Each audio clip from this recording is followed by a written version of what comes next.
interested in. So it's been a long time, but honestly, NFT YouTube started for me in like August of 2022 or 2021. How about you? What did you get in? Bro, I started trading NFTs. YouTube was like unexpected for me. Like Mhm. NFTs was I started December 2020 with Top Shot, which was like a lot of people's entrance into the space. But I had like a buddy doing PR for the NBA at the time. And he was Yeah. like, you like flip cards and sneakers. Like this might be interesting. Like check out this website.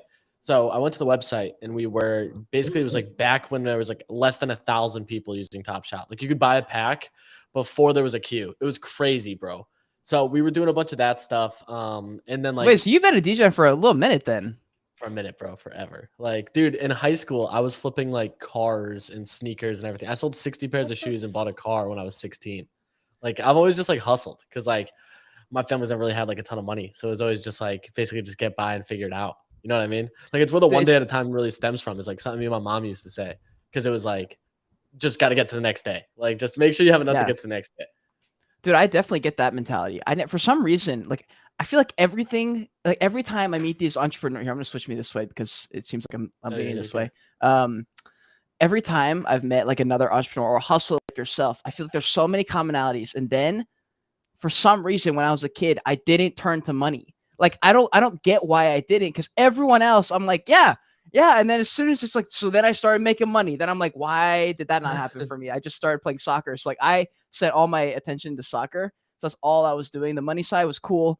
But I don't know what it was. I always made just enough to like continue doing what I was like when I was telling you was soccer. Like I basically like enough money to be able to buy the soccer ball I needed so that I could film the videos, so I could do the things. And that's all I did. But anyways, we're going to talk about all the things. So, guys, welcome back to the Joyage Kingdom. I'm Cade, your guide. I'll be replacing the little voice inside your head for now, giving you a break for the constant internal monologue that is the human mind. I want to say first, thanks for listening or viewing on whatever platform you're on. Sorry we couldn't get on Twitter Spaces. I'm sad as fuck. I couldn't get that, but it's talking easy. You're probably getting to the Roadcaster. Make sure you smash the like button, subscribe to the channel, join the kingdom, retweet this for watching on Twitter.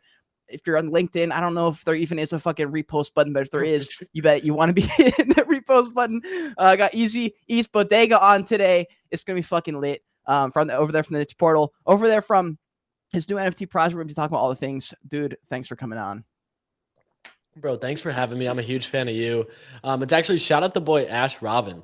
He was the one who Shout out actually put me Ash. on to your page. He No met me way. at Basel. Yeah. And we were just talking because he was like, you're relatively new to the YouTube scene. I was like, yeah, like da da da, figuring it all out. Like, don't really know what to do. I was telling him I was like really big on shorts. Like, I was like, I think shorts are the meta right now, like just Yeah. cranking them out. And he's like, have you heard of Cade? I was like, nah. And he shows me your page and he's like, this kid, this like guy's gonna make it. Like he's gonna make it because he just Fucking wants it more. go. So he showed me it. You were crushing shorts, running the numbers up, and I was like, it just basically made sure my thesis wasn't wrong on like the shorts meta. And then immediately followed you, shot you a DM, and was like, hey, appreciate what you're doing. Like it's dope. And yeah, now the rest is history. Now here I am. Yeah, man, I met a fucking lot, honestly. It's so much fun meeting other content creators, especially because there are people who are really, really good people. You can kind of get a sense for how they move and stuff like that. Ash is someone I talk to. I've talked to a way more offline than I have. Well, honestly, I don't even know if we've done a podcast. We've talked a ton offline. And once I sort of, you were the reason I actually can't remember. I can't remember if you were the reason I dove into the Nifty's content. Regardless, I found your content late because I remember when Pio went on Tom's podcast, and at the Yep. very end, he was like, "All right," and it was like the biggest fucking like big dick energy move ever. He was like, "Pio, where can people find you?" He goes, "Man, honestly, if they can't find me at this point, they're never gonna find me." And I was like, "Yo, fuck," because like it's such a small world, but like I really don't know everyone. Like I meet new content creators literally every single day. I don't know about you. Yeah. Oh, dude, it's constant. And like, I'm so big on like joining other people's stuff. And like, if someone hits me for a space, I'm like, dude, I want to join. I want to like help people like do this type of stuff. Cause for me, I never really thought I was going to do content. And that was what was Mhm. crazy was like, I came from like traditional Web2, like consulting, SaaS stuff. I was traveling a bunch and like the whole nine. And I joined the Nifty randomly one morning just because Mhm. like I was trading JPEGs, bought a bunch of lazy lions. And then they hosted this morning space right around September. And I just saw it because like I was just scrolling Twitter and joined it. And we just heard them talking trading NFTs. And I was like, coming from equities and trading everything else before that. And just like, I've always been like trying to figure out what's next. Mhm. Started talking like what I was buying and selling. And then in November, Pia was like, dude, you want to hop on the YouTube? And like at that point, I had told them like in a space, I'm going all in on Solana. And they told me Mhm. I was crazy. Like Pio and Nick are like, you're literally insane. Why would you do that? It's not Why the would move. you I do was that? like, Tell me why. bro, it was crazy. Like in the bull run, you thought gains on ETH were crazy.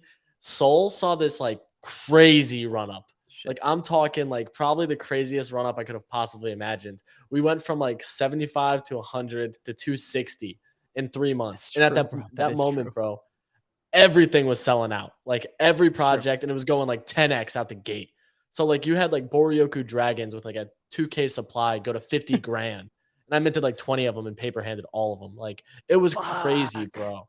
So you remember your biggest play on Solana? Oh man, I'd have to think. It was probably those, to be honest. And I didn't even sell near the top. But like that was a great trade. My biggest play on Sol, what was it? It would have been Balloonsville if I bag held instead of selling at the bottom when they rugged. I lost like a ton of money on that, bro. That would hurt. Yeah. So like I've been through it, bro. Man, what has been my biggest win? It's like tough because like I'm more of a volume trader. So it's like all compounding and then like snowballing profits into more trades. So it's more like I gotta think like I started in NFTs with less than 5 grand, probably even less than 3, and ran that up pretty nicely in 2021. And I was able to basically just like use that capital. I'm taking a bunch out, paid off like student loans, gave my mom money, like whole bunch of stuff. Yeah, so I don't know if it's been one big win. Like I'd really have to think about it, to be honest. Jeez, dude. Yeah. No, it was Lazy Lions. It was actually Lazy Lions on ETH. That's what it was. Lazy Lions was your biggest play, you said? Yeah, I minted like 30 of them. That was why. Because it was a 5-hour sellout, bro. So I minted like 30 of those. And I sold most of them between like 1 and 1.5 ETH. So that was like a really good trade. And ETH was like 3 grand. So like you got to think like that was like probably a 6-figure trade. And I burned a bunch of that, like buying a bunch of shit after. So like it definitely went back into the ecosystem. But yeah, like singular trade, that was actually probably it. And that was like one of my first big swings, which was crazy to like that run was crazy. But I've always been like a profit maxi because in 16, 17, 18, I ran up 15 grand to about 600K. And the day after Christmas, lost all of it on a margin call. A margin call? Holy fuck, dude. I honestly never meddle in that level of degen. I've never gone margin. I'm too scared, bro. I don't get this stuff enough. Like I don't trust myself when I buy or sell anything to that level of margin. Unless you're covered. Like, are you totally covered? Or are you like literally playing with fate? Like it wiped the whole account. Yeah, it like wiped the whole account. So like it was 15 G's that I had started and had like been working through like all my high school money, all through college, and then basically put it all in and was like able to live off of it for like a year. Yeah. And then was trading it, trying to compound it. And like I was leverage trading and snowballing it up and up and up. And at the point, like the balance was, I could have withdrawn over $500,000 and I ended up just continuing to try to hit 7 figures. And I still have the emails of me getting margin called. So like that was like my craziest run up ever. But now it's like led to how I trade now, where I'm constantly taking profit and even like taking some out to make sure it's like realized gains in a bank account. What are NFT people not doing right? And for some reason, well, I guess you didn't do it right, but like, like what? Here's what I hear. I hear through the grapevine that you're a much better trader than most people know. I think a lot of people know you from the media side. They know you from Easy's Bodega, the show, but they don't. I mean, they probably know that you trade, but they don't realize that like you're pretty deep in that world. What do you think that normal traders aren't doing to fuck themselves? Bro, to be honest, like take the losses, like stop losses, like cut your losses early. Don't let it go to zero. Like I said it yesterday too on a space. I was like, the thing is when you're trading, not taking profit or even like cutting a loss is so much worse than letting it go to zero. Because like if you take a 50% haircut, now the capital you started with, you need way more than even 100% gain on you need 100% gain if you take a 50% haircut just to get back to break even. So like if you cut a 5% loss, you only need a 10% win to get into the profit. Like that's the difference, is like you should be comfortable exiting a trade. Even if it pumps after, forget about it. Go on to the next thing. Like taking the emotions out of it's the hardest thing for anybody involved. That's probably pretty good advice. How about the other Nifty guys? Are they trading as much as you? Like, do you think it's? I heard this question was really interesting from Thread Guy. He said, I think his question was like, should NFT projects be? Jesus Christ, should NFT project founders be allowed, or should they even like be pushed to trade NFTs so that they're participating, or should be taking all the time out of it? Like, are the guys from the show, are they like all actively trading? Is it way more about the media side for them? Like, what's the real play there? Yeah, I love that question because for Pio and Nick, the show started with like heavy trade focused. We were trading every single day, all of us. We even did like a 1 ETH challenge, like the whole team, which was a ton of fun. We were streaming it every week. We'd come on, talk about the trades, and like compete against each other. Captain Kicks, who's the other founder with Pio and Nick at the Nifty, still aggressively trades. So me and him are probably the most active. Nick, I give a hard time to because he rarely trades, and then Pio will dabble, but they were definitely way more active. Obviously, like things have certainly taken precedent from like the media side, and that's kind of like where their focus has been, especially with the PFP coming out from the ETH side and growing all the content and stuff.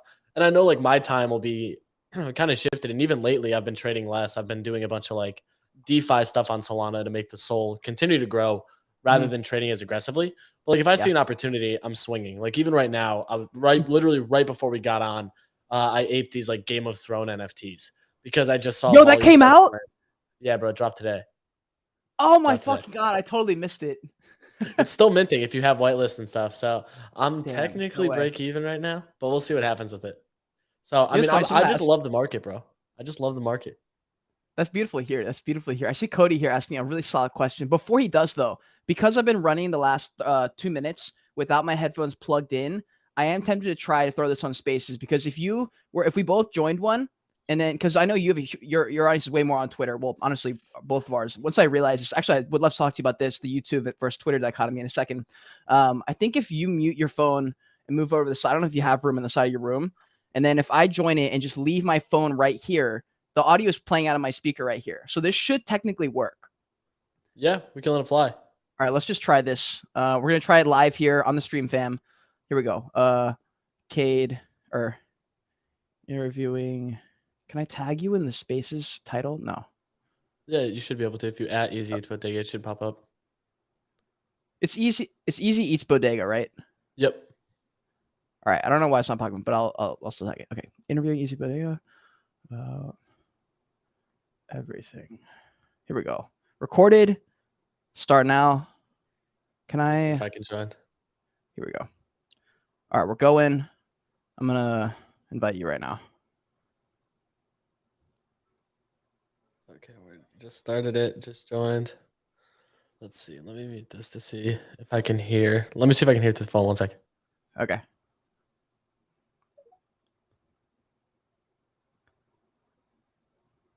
All right, I'm gonna invite you to co-host. Yeah, I can hear it. Here we go. Cool. I think I'm good to go here. Should be. Dope. Yeah. All right, I'm gonna. My camera's on, or my audio is on. Your audio is going through my speaker. We're good to go. Okay. Do you is your phone good over there?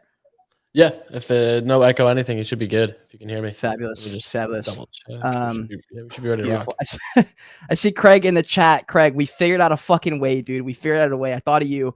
And also, I am going to be asking you some questions. I'm not going to ask all the questions on your project because I know you're going on Craig's show. He's my good friend. I don't want to rug pull him right before his show, so I want to make sure he's got a ton of content. But I'm going to try and alley-oop him as much as I can. So I will ask you this next question. And guys who are in the Spaces, we appreciate all you guys being here. Make sure to hit that bottom right corner button and share this if you can. We did start the stream a few minutes ago on YouTube, and then we were like, fuck it, I'm going all in. Anyways, here's top question of the hour. Cody on Chain says, can you ask Easy why he changed the name of his project? I feel like maybe have you talked about this on a stream before? Yeah, and he said when. So I changed it 11 days ago. But the why is in April of 2021, we found a trademark claim from a company out of New York called Buddy's Bodega. And shout out them, I guess. They have no idea who we are, but it's a weed and NFT company. So I don't think they have any NFTs yet, but they definitely have a weed brand. I've taken a look at it, etc. And the lawyer was like, yeah, you can't use Bodega Buddies. It's too close. So we rebranded it to Bodogos, dogs for short. Just something short and easy, kind of like playing into the two things. I even today teased the placeholder that you'll mint. That'll be a burn to reveal. So we teased that on the Twitter today. That's a little bit of alpha. It will be a burn to reveal, just like the whole what will you choose. It's been a lot of fun, man, but it's just been busy, you know, like getting used to everything, figuring out, and I hate the word utility because like I think it's overplayed, but like what the first value add, I guess you could call it's going to be once we mint. Working with a bunch of devs on some of that stuff. So I'm really excited, man. And it's going to play into some of the trading background that a lot of people know me for. So I'm excited. Dude, fuck it. Everyone's excited. I see everyone inside the chat. Question for you. Well, actually, no. Before I ask this question, I just got a notey, bro. I won a Nifty Portal NFT giveaway. Some kind of giveaway of. Is it? Do you guys give away one every day? Almost, yeah. Oh my god. Well, I won one, so it looks like I get another Let's chance. go. Let's fucking go, dude. I'm not sure if I'll flip closer to reveal because I've got more than one Nifty Portal, so I know for a fact I got whitelist for your project. Yep. Actually, dude. It's whitelist per portal too. You get a guaranteed mint per portal that you own. Should we bring someone new into the family, into the Bodega family and the Nifty family today? Should we do a giveaway? I think we should. I think we should. I'll get you another one for your prize. I'll hook you up with one. No. Are you sure? Absolutely, yeah, bro. Let's give away that one, and I'll hook you up with another one. Okay. All right. I appreciate that. Guys, we're gonna do a giveaway right now on the stream. If you're in Spaces, I need you to retweet this space. Go to the bottom right. And if not, go. I don't even know. Share it in some way, shape, or form. Share it in some way, shape, or form, and tag me in that way, shape, or form. Tag me in easy, and I'll choose a winner either in this stream or I'll try and figure it out if I can remember. That's going to be the only caveat is if I remember. I'm pretty scatterbrained, unfortunately, but that's the goal. So yeah, share it, tag us in it. If you tag us in it, I'll see it, and we'll give this away either tonight or in the stream. So appreciate you guys. Cody says just fight him. Luke's in the fam. What's up, guys? Okay, so here's my question. Because I saw Cody do this transition a few months ago, and I'm sure you did as well.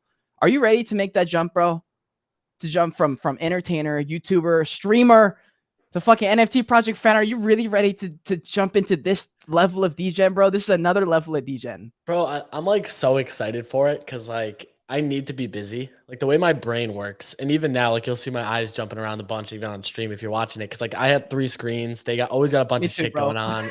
Yeah, dude. It's just like how I am. Like somebody said it yesterday. I think it was Pio, and shout out Pio in the audience. He had tweeted like your favorite NFT influencer has ADHD or ADD. And someone commented, tagged me, and was like, hey, that's a shot at you. And I was like, it's my superpower. Cause that's like how I treat it. Like I've never been medicated for any of it or any of that stuff. So it's like, for me, I just like treat it as a way for me to be like excited and able to multitask. And people are always like, how do you multitask? And I guess it's part of that. And some people give me flack cause like, they're like, you don't fully pay attention. And that's definitely true. But at the same time, like I've been able to perceive information from a variety of different ways at the same time.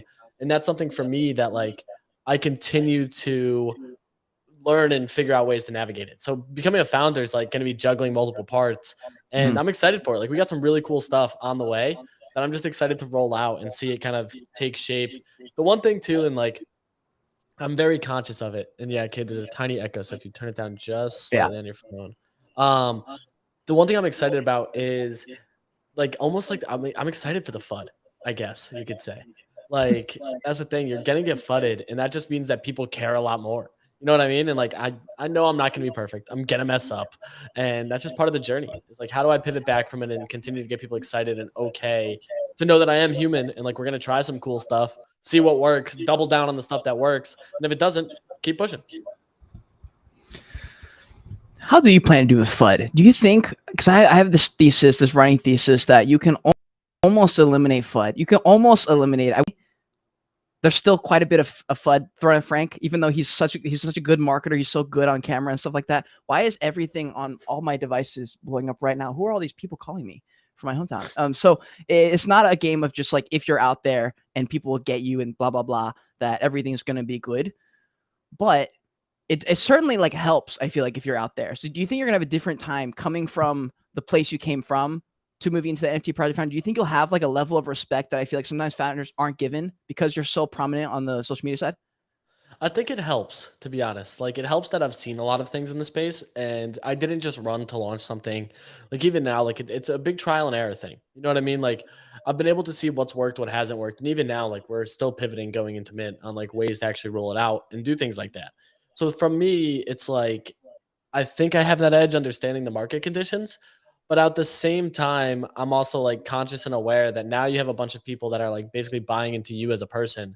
And it's like, you have to figure out a way to make them continually excited and just like play into it. You know what I mean? Like that's the one thing Frank's done really, really well. And I tip my hat to him. We talk all the time. I talk to Frank a lot, and I commend the guy for taking these shots and taking risks. And like, you have to remember too, like nothing is perfect, and like FUD at a time still gets eyes on something. And if you end up pivoting a message from negative and are able to spin it in a positive, that's going to lead to more volume on a project and like more people excited. You know what I mean? So that's kind of like what I'm most excited for, is like just figuring out how to navigate this and take on a new challenge. Man, people seem to fucking love not just the Nifty board, they fucking love you, dude.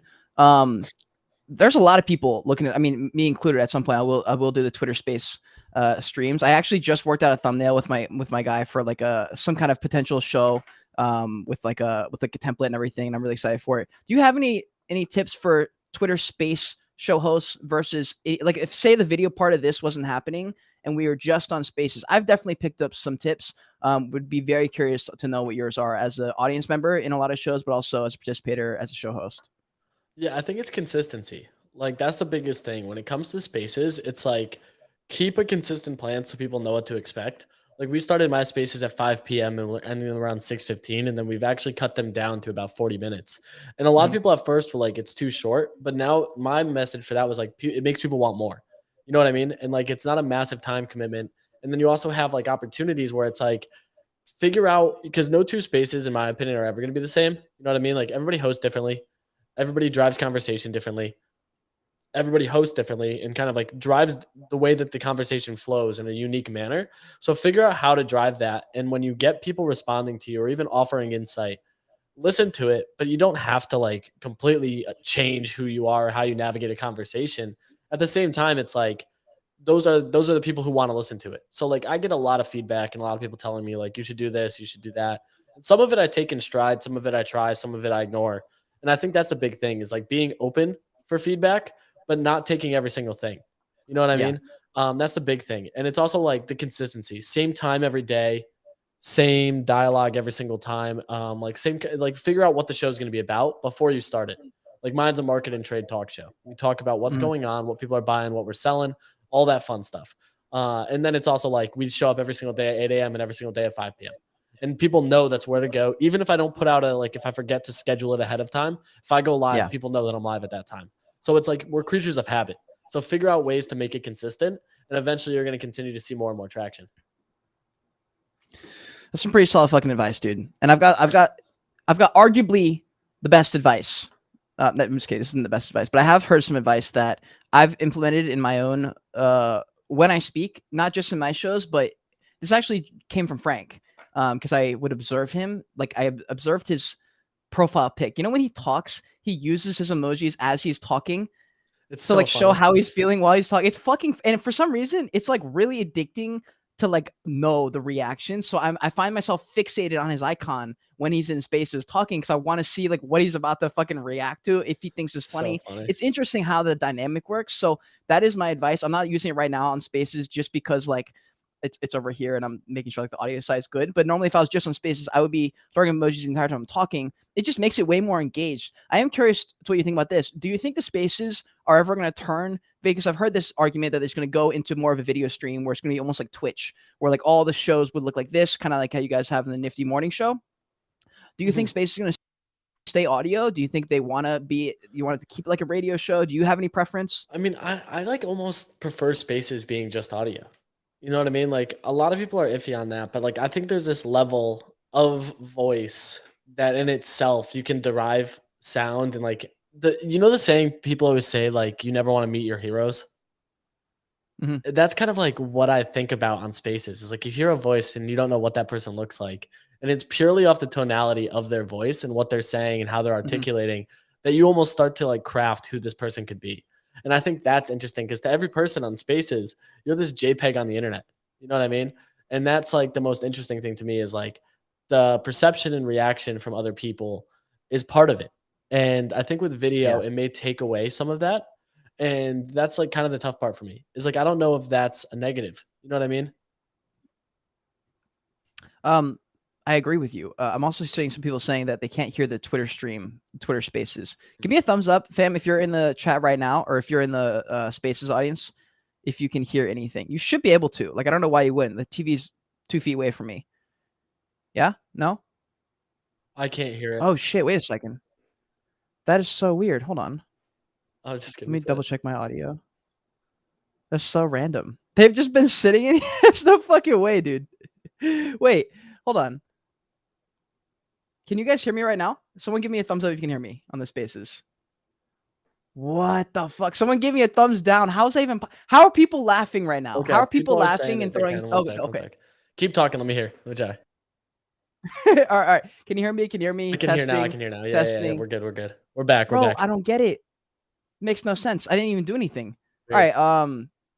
Okay. All right. We'll just keep going. I guess I'll just keep my hand in this position. Like I don't know why that fucking just randomly started working. Okay. Well, anyways, that was a good question. I was curious to hear about that. How long have you been thinking about the just to throw it back to your NFT project real quick? How long have you been thinking about making that transition, that jump? Like how long have you wanted to Dude, actually own your own we've been working project? on it for months. Like that's what a lot of people don't realize. Like they Really? think it's like we started teasing it in October and then just kept pushing it back because Soul was like $30 at the time. We had said it was going to be a 2 Soul mint price, which is about 60 USD. And I was pretty set on that, like $60 affordable at the time. You saw mints coming out that were more expensive. And I wanted it to be like somewhat affordable still because like you want people to have a win. You know what I mean? Like that's one thing that I always think about is you really want people to have that win. And even now it's like we can't go 2 Soul. It's Soul's $15. You know what I mean? Um, but even before that, we had been starting to talk about it in April and May of last year. Mm. And I didn't go full time with the Nifty until July, which is when we really were like, all right, we're going to do this. Like, we should launch a Solana project. We've had a non token gated Discord for over a year, since almost 2 years, Yeah. as of December, 2 years. Wow, that's like crazy to even think about. So that's kind of the thing that I'm like continuing to think about is we've really wanted to do that. And now it's finally coming to life. So it's like, how do we execute? How do you execute? What is the move there? Is the first move calling an artist? Like, what was the first move for Yeah. you? Like So finding the art? we found an artist. Shout out Mbatter Virus. He does some like scene work for Cyber Samurais. Great guy. Um, yeah, I'm excited about it, man. And so it's finding an artist, but even before that, it was like, what is the end goal? Like, what should we be trying to create to get people excited? It's the media company that we're building. It's fostering a community that's tight knit and integrated with us, access to us, communication with us. We're all in the Discord. We're all talking. We're engaged. But like, what is after that? So now it's also like figuring out how to continue to scale this and drive interest and traction to the media side of things.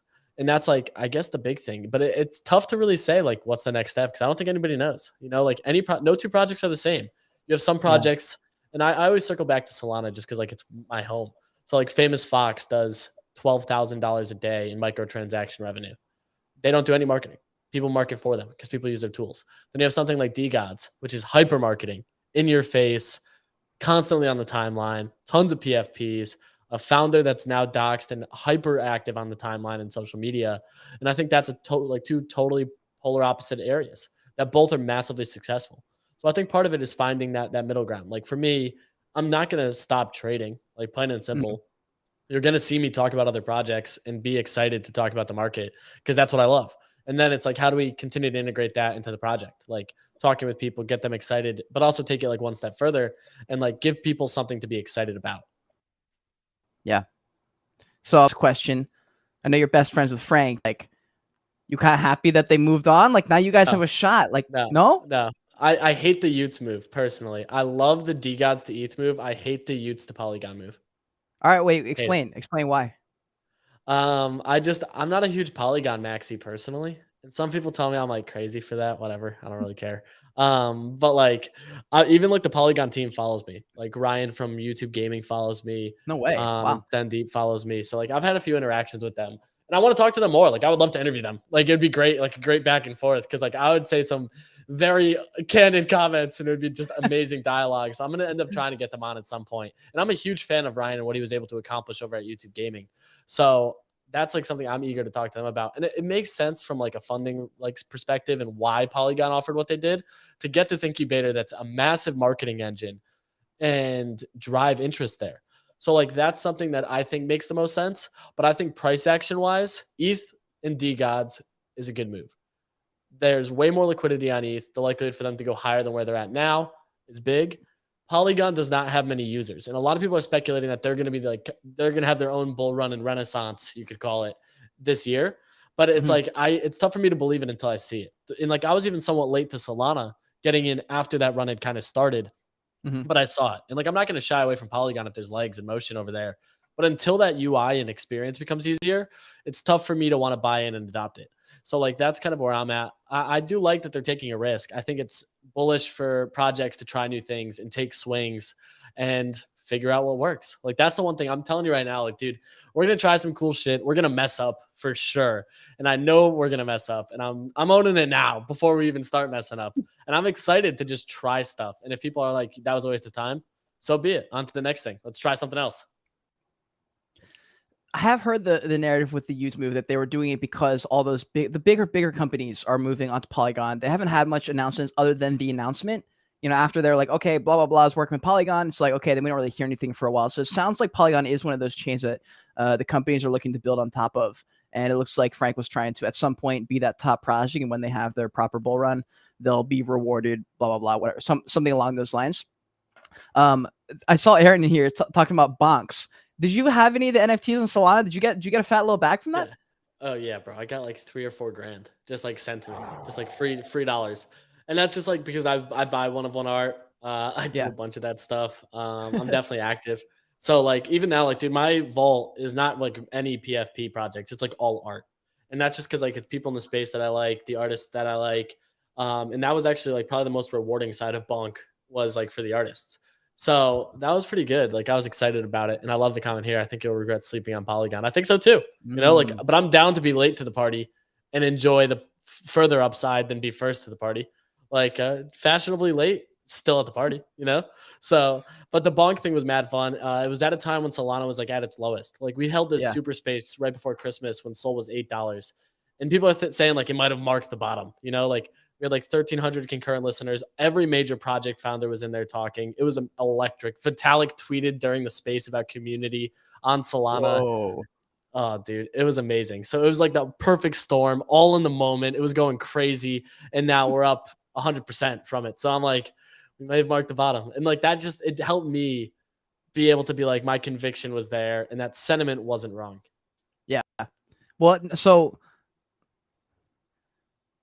it's funny that you said about the art thing. I'm the same way. If you look in my ledger, you'll be horribly disappointed. You'll find art. You're not going to find any. I mean, you'll find a couple PFPs and stuff, but that's not really what I collect. Like I'm the same. All my art behind me is like one-on-one NFT art that the artist eventually sent me. That's been one of the blessings of like content creation is like sorry, not my collectors. The people I collected from, the artists, they know who I am like way more than I know about them. So they know a lot about their collector, which is cool. So like because I'm a YouTuber, they were like, yo, like. I'm gonna throw in the back of the thing. You just sent it to me. Like, I want to do this. Let's do it. So I'm the same. Awesome. Do you have any of your NFT art? Has any of it redeemed for real life pieces or no? Yeah, I got to shout out my guy, Nate Geo. He's an artist, I want to say out of Maryland, maybe Virginia. Shout out. He created these things called beings that are like these peoples that he created these 3D renderings of. And I bought the 9th one ever for at the time, it was like $1,200. Which is crazy to a lot of people, even to me. Like, dude, I would never thought I'd spend $1,200 on a piece of art. Same. Like, couldn't care less about art, you know? And I still say it today, like, dude, I don't care about art. But like, it was awesome to buy that and get the DM from him and have his sentiment be like, dude, it's awesome. You're like buying this and rocking with me. He sent me a print. I just got to frame it. It's still up. I just got to find the spot to put it in my office, which is awesome. He sent me some merch, some things like that. And like the one of one space is so cool because there's so many people that are like, these up and coming artists that are so excited that you support them and want to vocalize it to you. I got to shout out Rust as well in the Nifty portal.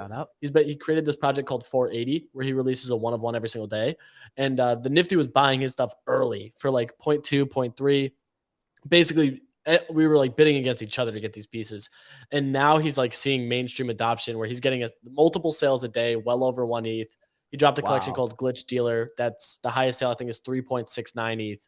And it's crazy. It's just amazing to watch Rust take off.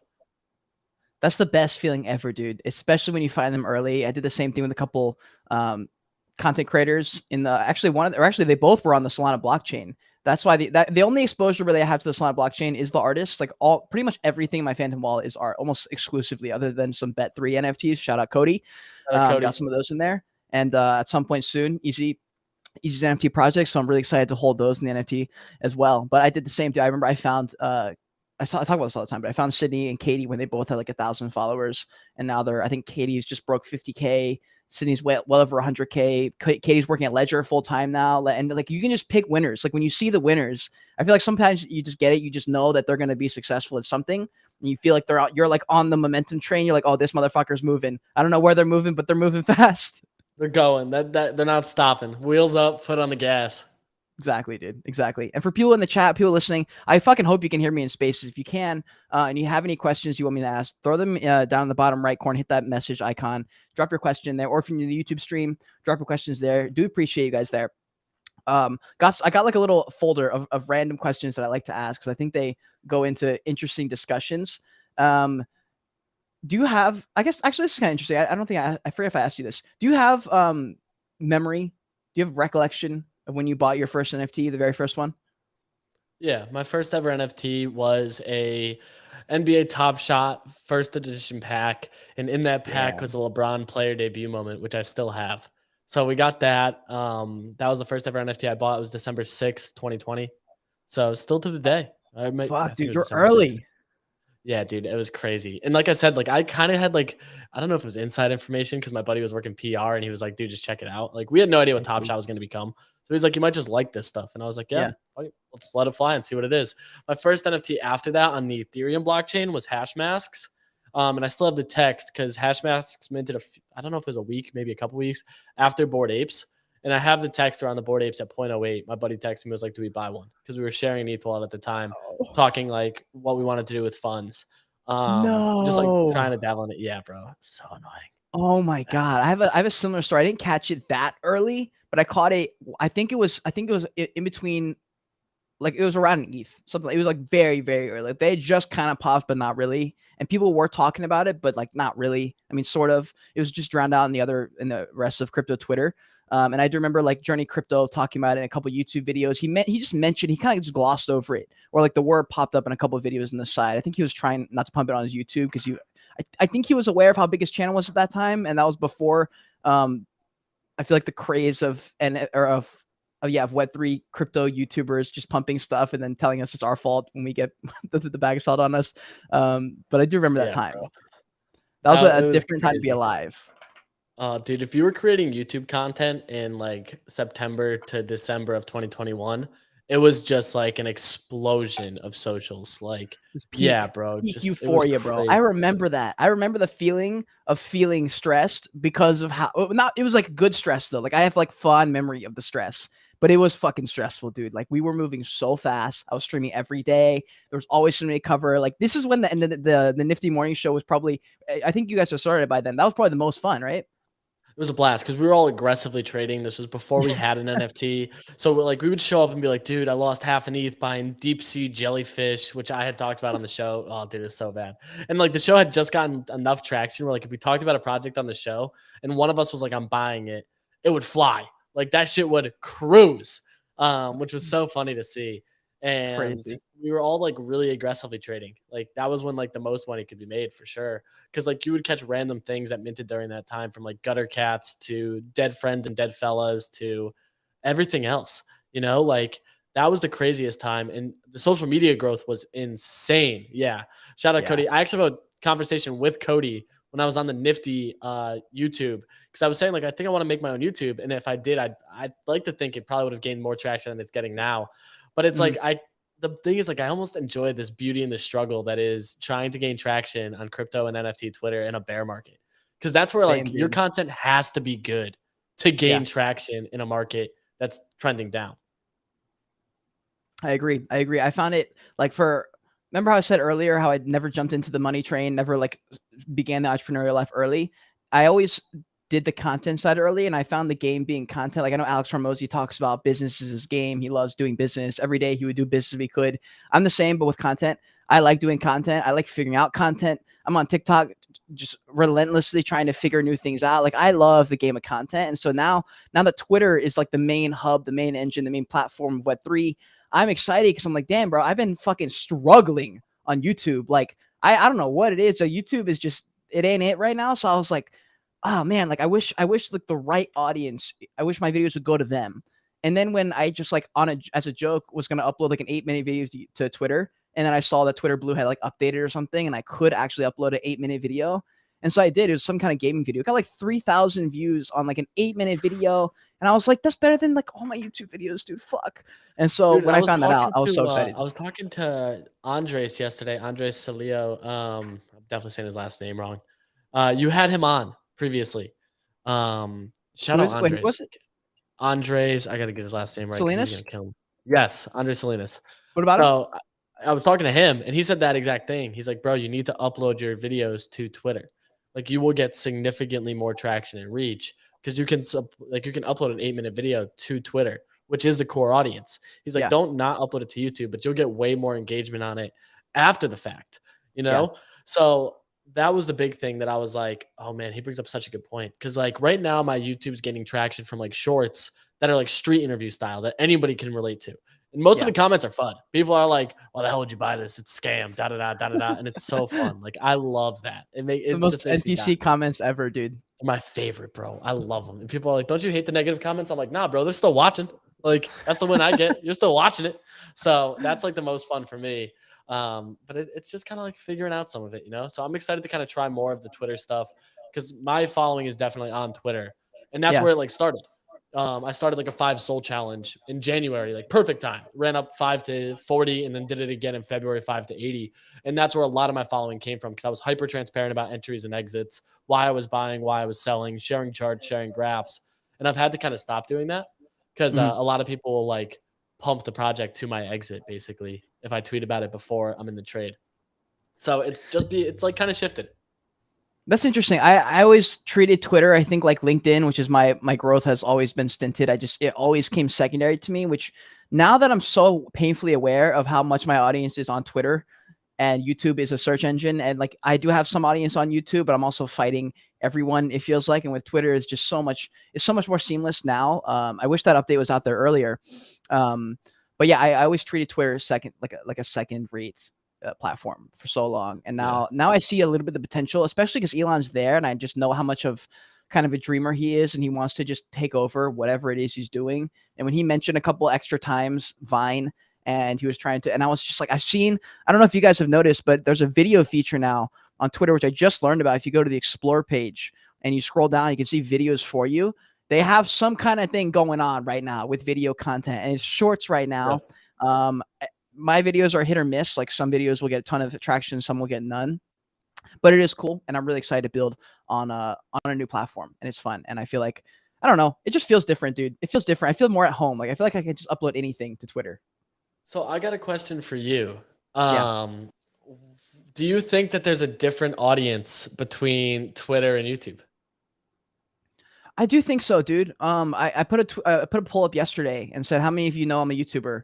And like I wasn't surprised. 3/4 said yes. Or no, 2/3 said yes. But dude, a third of my audience on Twitter didn't know I was a YouTuber. And I remember Pio had said this the other day. He was like, yeah, man, like people didn't know we had a YouTube show. And I was like, how? He goes, I don't know. He goes, they just didn't. And I was like, but that makes no sense. He goes, I know. I was like, that I don't understand. It doesn't make any sense. But I guess if they just don't happen to see that tweet, I know Twitter's starting to rank a little bit more with like interests rather than timing. Like if I post a tweet 2 seconds ago, it might not show up in your timeline for a couple hours kind of thing. So it is an interesting game. But with Twitter, I think, yeah, it's a different form of media that they're consuming. So I don't think that they care in my YouTube videos always. But if I can start to show up and make content that's a bit more Twitter specific, like I've been messing around with like these brutally honest snap reviews, I'm going to start doing. I have one for Valhalla coming out or sometime today. And I think if I can start to build a little bit of a track record on Twitter, post a ton of content, a bunch of gaming content. I want to get into the gaming world a little bit, just because that market share is like up for grabs. There's like nobody gaming up there. It's just Bryson. So all I know is Bryson. It's Bryson, and then it's Jonah. Are you familiar with Jonah? Yes, I just found out about him actually. Yeah, so dude is the man. I love Jonah, absolute gem. Like plain and simple. Guy has been early on everything gaming. I've had a lot of conversations with him about gaming, and he gets it to a whole new degree. That for me, it's like really interesting to talk to him about it because there's so many things I don't consider that like he gets that I'm just like trying to still figure out, if that makes sense. Right. And like when I talk to him about it, he has this like level of depth that I almost envy because like I love games. Like, dude, I'm a huge nerd when it comes like to the end of it. Like I love gaming. I love it. I always have. So like that's the thing for me. man, it's just crazy because like I think that entire vertical is still wide open. You know what I mean? So Yeah, I'm trying it to is. figure out like where I can get some legs in that because like I love like dude. So in my opinion, Solana games are like pretty far ahead. In my opinion, like you have browser-based first-person shooters already that Yeah, are it's true. constant. Mini Royale, EVIO, BR1's playable. There's a whole bunch of that stuff. And for me, I'm like, this is sweet. This is like the stuff that I enjoy and find myself playing. And it's like you don't have that on ETH. Like I want to play Dr. Disrespect's game really badly. That's one I want to play. Um, but it's interesting, man. You know? The good thing is what's changed a lot that I've noticed because my business with the Brutally Honest reviews changed my outlook on content, especially once I was able to make it into a business model. So like basically immediately, I made a bunch of reviews. The second people started hitting me up for the reviews, I was like, oh wait, this is literally a business.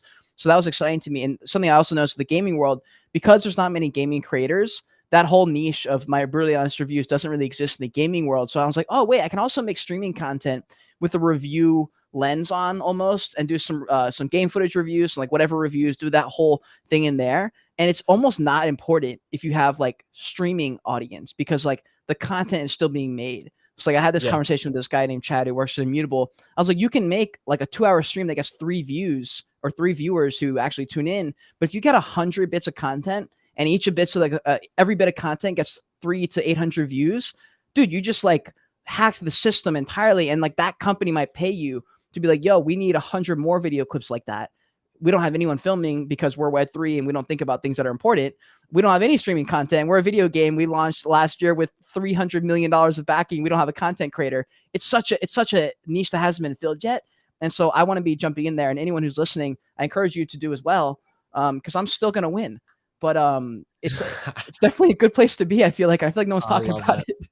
So I liked what you actually just said there is like when you pitch yourself in that way, it becomes far more valuable. Like if I only pull 100 views, if I only pull 50 views, if I only pull 10 views, that's the thing because then you can actually continue to repurpose that content and extrapolate it significantly more.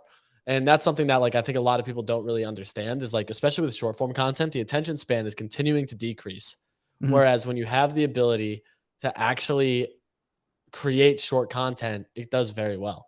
Like, bro, I look at it all the time, even now. Like, I'm looking at like my content, my shorts, they significantly outperform my regular videos. Like, significantly outperform. Like, it's not even close. Did you get the email from YouTube? Which one? They just said they're monetizing shorts in 20 days. I think it is.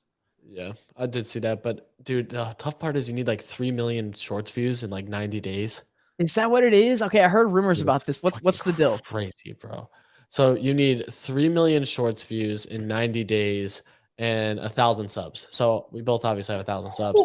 The 3 million views is fucking crazy, bro. Dude, that is, and even if it's a million stupid. views, even if it's a million views in 30 days, that's a lot of views. Yo, hold on. Can we call Nifty Nick? Can we call Nifty Nick and have him book us a plane ride to the Bahamas real quick? We need to have another $1 million video. I'm saying, yeah, bro, you need about 34,000 views a day on shorts to get that traction. And shorts aren't really evergreen content. You know what I mean? Like they either bang out the gate and for 2 to 3 days they'll cycle. Yeah. And then you have to hit the next one. Like even just recently, bro. And let me pull up my analytics here because I've been on this like shorts heavy grind. I went up to Disney with Jersey actually. Shout out Jersey if you're not familiar with him. And we went up there and for 2 full days at Universal and Disney, we filmed IRL street interviews. And it was dope. So in 2 days, I've had enough content for 3 weeks, and I'm averaging like 22,000 views a day, and that's really good for someone who has 1,700 subs. So like phenomenal. for me, yeah, bro, it's crazy. Like I'm outpacing views in the Nifty channel, and I talk like I kind of like damn. Oh my god. Yeah, bro. P.O., I kind of talk shit about it. It's so funny. So like I kind of like poke fun at them and we'll like send the screenshots back and forth. Like he showed me yesterday because do you know the market's doing well if your views are going up and metrics are increasing? And I was like firing back and forth with them like, oh, it's dope that you have that many. Yeah, like even right now in the last 30 days, Nifty has 124,000. I have 144,000 views, which is great. Yeah, so like that's pretty damn good.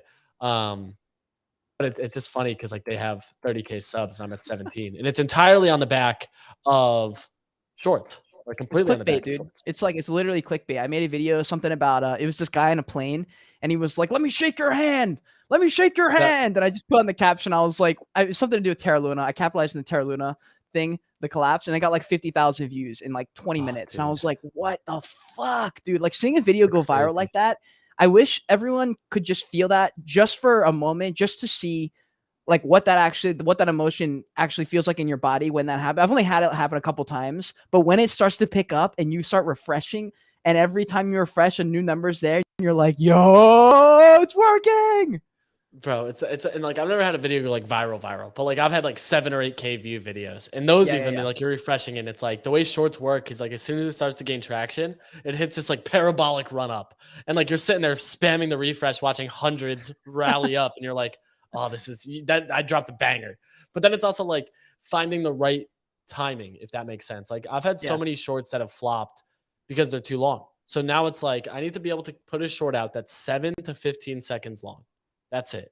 Anything longer than that won't do well. And anything shorter than that is like too short. But like if you can get it in that 7 to 12 range, then the likelihood of rewatches is high. Like I've got it down where like I'm an analytics nerd, and it comes from like trading and everything else, that now I've started to take it into content where like I hyper analyze. And then even on YouTube, there's a whole different metric. You need to be between 15 and 20 seconds is like the golden ratio there. Too short, people skip right by it. Too long, people drop off. When you're like 15 seconds on YouTube or 20 seconds, you're getting 50 to 60% watch through rate, which is amazing. Yeah. Yeah, it's a different game. It's a totally different game. It's interesting because you look at the different analytics based on the platform. Do you have any tips for people who are trading? Like, what are the charts that people need to do if they're like, I'm trying to jump into trading, but I don't even know what that means. I feel like I'm describing 99% of Web3. I want to trade, but like all I know is like whatever fucking charts Benjamin Cohen says on his YouTube channel. Things like that, arrows. That's all they know. Where's the best place to start for these people? Dude, for trading in general, I mean, I got to shout out my title sponsor, Hello Moon, because it's free analytics. So you can actually see what they have is like smart money. And like that, they actually use AI to determine like profitability on wallets. So it's real metrics, which like I'm a fan of. And like a lot of people have said like they've made good money off of it.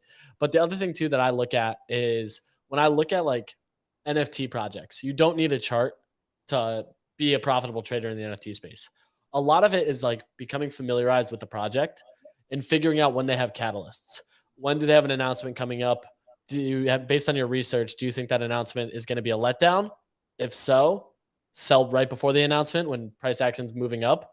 If you think the announcement's going to blow it out of the water, double down. So that's like the big thing is like figuring out those trends. And in different blockchains, you see different things. Like on ETH, you know every project's going to run up right up until reveal's about to start. So you can almost always trade that. If it lulls and the reveal's a week away, usually by the 3rd or 4th day, there's the lowest amount of volume. That's usually a decent time to at least take a flyer and then sell going into the reveal. Because the likelihood that you hit a rare is slim to none. And it's something I always say is like, when you hold into a reveal, you're literally just gambling. Just go to the casino, play roulette, pick black or red. Because you have better odds than hitting a rare. And almost always you have that reveal dip where the price actually goes down. So there's like some trends that you can figure out. And that's like the first thing you want to do, and start really small with your size, $100, $200, because you're going to lose it. No matter what you want to say, you're going to lose that money. Call it market fees, call it trading fees, whatever you want to call it. You won't make money your first. Yeah, dude, it's trading tuition, whatever you want to call it. And listen, guys, contrary to Easy's belief, I did make a 7x on Top G Coin trading on PooCoin.exchange. I made $700 and then proceeded within 24 hours to move all that money to another play called MPC Coin. MPC Coin proceeded to go straight to zero immediately upon I lost everything. So exactly. So yeah, you may have hit that first one, but like sure enough, shortly thereafter, because the dopamine you probably had, bro, was like, I can't miss. I can't miss. I called all my friends. I was like, yo, I bought Top G Coin and fucking moved. I pulled all my money. Like I practiced good trading principles. I fucking got this shit. I'm buying MPC Coin. Then the next day they're like, what happened? I was like, listen, we don't talk about things like trading here. We don't talk about these things. We're not traders. We create content. No trading at all. Listen, we talked a lot about the Web3 space. I would love to dive into a tiny bit into Easy as a human being real quick. I'd love to know this because you wake up early as fuck. It's a conundrum that I haven't yet been able to figure out in my own life, how one gets up immediately and does a show in the morning. I would love to do it. So, can you walk me through your day in life on a typical day, weekday? Yeah, weekday, day in the life, especially since the new year, it started to shift. I've started time blocking a lot more because I was really bad with time management. And this year is like my resolutions like fix that. Let's fucking So go. usually we'll start the night before. So I usually go to bed like 11:30 midnight, fall asleep, hopefully by like 1. I get about Mhm. 6 to 6.5 hours of sleep. I've never been a big sleeper. Just like I always wake up a bunch. It's always been that way. So like I can operate on 6 hours fairly regularly. Wake up, usually depends on the morning. Some mornings it's 7:50 for the 8 a.m. show, which is like I'm scrambling and like slamming a Celsius on I my know like that feeling, dude. shuffle. The normal days I can get up at 7:15, take the dog for a walk, get some sunlight real quick, come back in, King. have a coffee, and I'm good to go. Do the show 8 to 8:45. Those 15 minutes before 9, I quickly like, and even then, like normally it's like 7:45. I'm like recapping the market, seeing what moved overnight. So I have a few talking points for the 8 a.m. show. Dive into the show about 15 minutes in between the 8 a.m. show and the 9 a.m. show. Same idea. I'm like going over a few more things, setting some stuff up on like my DeFi stuff to make sure that I don't have to do it later in the day. 9 Mhm. a.m. we have the Nifty morning show till 10:30. Then I go to the gym till about noon. And Mhm. then from 12 to 5 is like work calls, mock-ups for like this app thing we're working on. So a little bit of alpha, some things we're working on. And Oh. then other calls if I'm talking to like other projects, etc.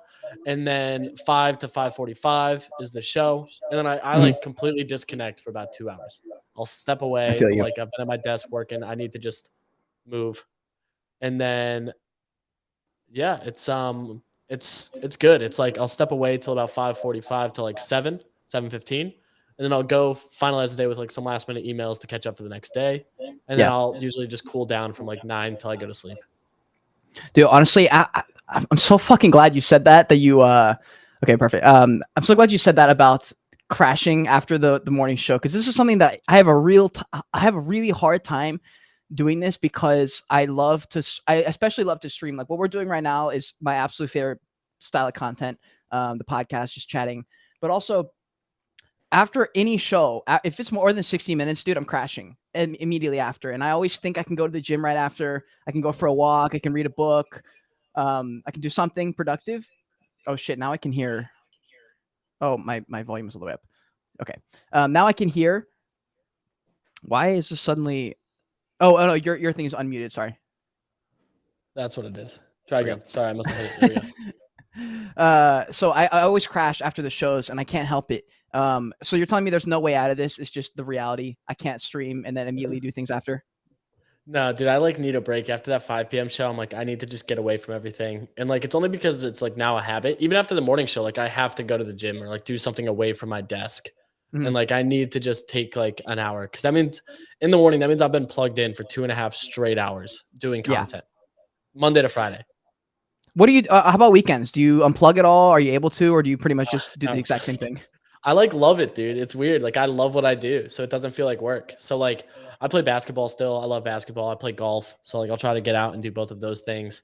And normally like on the weekends, I'm not always at my desk, but I will be on like my laptop or an iPad or something because like the market still moves. And like if Yeah. something breaks, you're like have to be on it. And like I enjoy tweeting, I enjoy following the market. So like that's kind of where I continue to stay around. But it's also just like I know on the weekends it's definitely a little bit slower. Like I try to not be plugged in for 9, 10 straight hours. Hmm. Have you you've been playing those sports for a long time? Is golf something everyone should pick up, or is that a sport you picked up recently because you were like, I'm gonna be fucking rich in a now? I don't know if you're rich right now, but like I'm this is a sport I should do. Well, my dad is a scratch golfer, so like he's nasty, like filthy. So I played when I was young, and I hated it because he would just cook me. And I'm really competitive with sports. Basketball, though, I played at a Division II school for a year No in way. college before transferring. Yeah, so I played shooting guard for a year, and then transferred to a state school. So I still play like in men's leagues and stuff. Right before I moved from Boston to Miami, we won a men's league championship the night before I moved. So like it was Let's like a great fucking send off. I was like, go. it was crazy because we were like the 7 seed and ended up like going on this crazy playoff run. It was awesome. Like it was a perfect send off in this like league I had been in for about 4 or 5 years. And like you end up becoming very good friends with everybody in the league. So we knew everyone on the other teams, and like it was Yeah, just like the perfect like see you later ceremony for it all to like win on that note and be out. that's fucking legendary, dude. I feel like we have a very similar life. That's so strange. You also played a year of college sports. I played college soccer for a year. Awesome. Unfortunately, both of my ACLs did not survive my soccer career. They're both had to get repaired. Oh, dude, that's fucking brutal. Yeah, I broke my Yeah. ankle. That was like the one thing in high school and missed my junior year, which is like the biggest recruiting year. So that sucked. Wait, you missed your all right. Hold on. Take off the mask. Easy. Take off the mask and reveal yourself. Because I also missed my junior year due to the ACL. I Dude. missed. I missed the left. I think my left ACL blew out my junior year. Missed that. I missed basically 2/3 of the season. I started off really strong. I was getting all these offers. I was talking to even some D1 schools. I was like, "This is it, bro. This is it." And then I got a call from a college that I was supposed to go visit that weekend. And I was like, my dad was like, okay, you should probably not play this week because you don't want to get hurt. That would be so stupid. And I was like, bro, I've never gotten hurt. I'm not going to get hurt tomorrow just because I have a meeting this weekend. And of course, I ripped my ACL in half that next day. So big L. But now I'm a YouTuber. Now it's cool. Way more fun. Way more fun. Way more fun. Exactly. Dude, the 5 a.m. wake ups and like lifts and shit suck, dude. Dude, and it's like it's so true how bad they are, bro. The 5 a.m. workouts, at least for my team, were so useless too. It's like we didn't even do anything. I'm out here like doing crunches half asleep, you know? Dude, it was terrible. And most of the time we had to be stretched by 5 a.m. So it was like you have to get there like 4:40, 4:30, be loose, be ready to go, and then be jersey ready to play like by 5. It was like, this fucking sucks. I see Patrick, he says, my junior year, I got an asking concussion preseason, benched the entire football season. Oh, Patrick, I didn't know you were a football guy. That's fucking awesome. I love that. Hey, do you remember like, because soccer has a bunch of tied up emotions for me, just because I've gone through so many ups and downs, including both those surgeries. What's something, one of the hardest things you've worked through, or a low point, maybe if it's not really related to NFTs, if you have one? Hardest part I worked through. I would probably have to say it was probably that crypto rundown that I had where I lost like all my money. I literally had like $25 to my name. And like, yeah, dude, it was terrible. I had to like get a job again, God forbid, right? But that was probably the toughest part because like I didn't really know what I wanted to do. When I went to school, I got a degree in psychology and a double degree in economics. So I got 2 bachelors, and didn't really know what I wanted to do. So I got into sales. And even that was like terrible, bro. Like cold calling 200 people a day is like miserable. Like it's draining. It's exhausting. So while I was doing that, I was like, this isn't the future that I want. So I actually went back to school while working full time and got a software development degree. And so now 3 bachelor's degrees and an army of student loans later, I am able to kind of like, I pivoted that into software consulting for this like smaller company that was working with Fortune 5s, traveling like all over the country. And I loved it. And then I just got exhausted. And then found NFTs, and I was like, this is like almost all relatable, like market psychology, economics, and then I can actually understand what projects are trying to do with underlying code. So it was like the best of all 3 degrees that played into it. And that was where I was like, this makes a lot more sense. And like, I'm actually able to use my education in this like roundabout way. So I think that was probably the hardest thing to work through was like, I didn't get out of bed for like probably 2 weeks after I lost everything. Cause like, you just don't know what to do. Like you go from literally being on top of the world thinking nobody can touch you because you're just trading out your ass in like a bull run because everything's going up to not knowing, like racking up credit cards because you don't know like where you're gonna get your next dollar. So it was tough, man. But it was definitely like this learning experience that's helped me a lot now. Dude, that's a feeling. Going broke as fuck is I feel like it's a way more rare feeling than people think. I don't know. Like I just feel like that's a really scary place to be mentally when you literally got nothing and you're, especially if you got credit cards too. I've been there. That's a shit place to be, actually, dude. It's, and like you really have no idea like how you're gonna pay these shits off or like what the move is. Like you're just like, man, well, I guess this is life. Well, it's one of those things where you're like, you can pretty much work through anything, and like I'm a big believer, like you'll probably be fine no matter what the situation. But sometimes bills are just fucking due, and you're like, bruh, I don't know what to do. I got no idea. I'm here. This is it, you know? So I'm gonna drop this question. Someone asked this, I think, in Discord. You got a honey?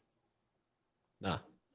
No Just honey's living. trying to go after this. You don't got no girls in the DMs. No, we're just living. I don't have time for it, bro.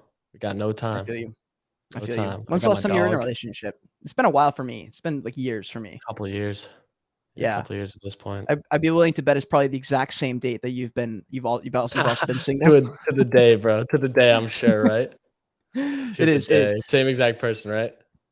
No, 100%, exactly. All right, I got another good question here.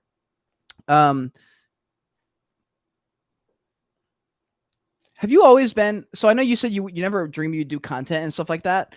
And I know you're busy making money and things along that sorts, but like in high school, were you focused? Did you ever sway from the path of business? Did you ever start chasing ladies, start chasing football games? Where's the next party? Or did you pretty much stay head on going forward?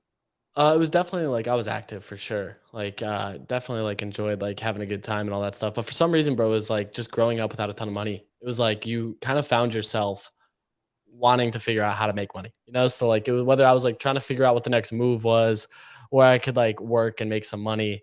That was like what I was like in the back of my head. So like yeah, I'd have fun at night, but like during the day, it would be literally just be like figuring out the next move. Like I said, like Mhm. I became in high school, like I figured out how to work on cars and I would buy them off Craigslist to fix like a couple sensors and then flip them for a couple $1,000 profit, which is crazy to do, bro.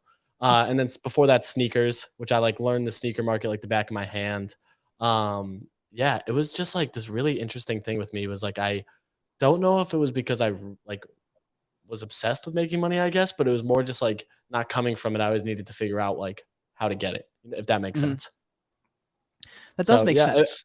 and it's a balance too, because it wasn't like I was only focused on work and like I didn't really know what work was because like there were so many like entrepreneurial things and some of them like for sure were on the sketchier side, like flipping cars without like a dealer license was like definitely I realize now well after the fact I could have gotten in a lot of trouble from like tax reasons and had to pay a bunch of Mm. taxes to my dad on it because he was like, yeah, we have to pay these. I'm not going to jail for your ass. Like it's like, all right, yep, that makes sense.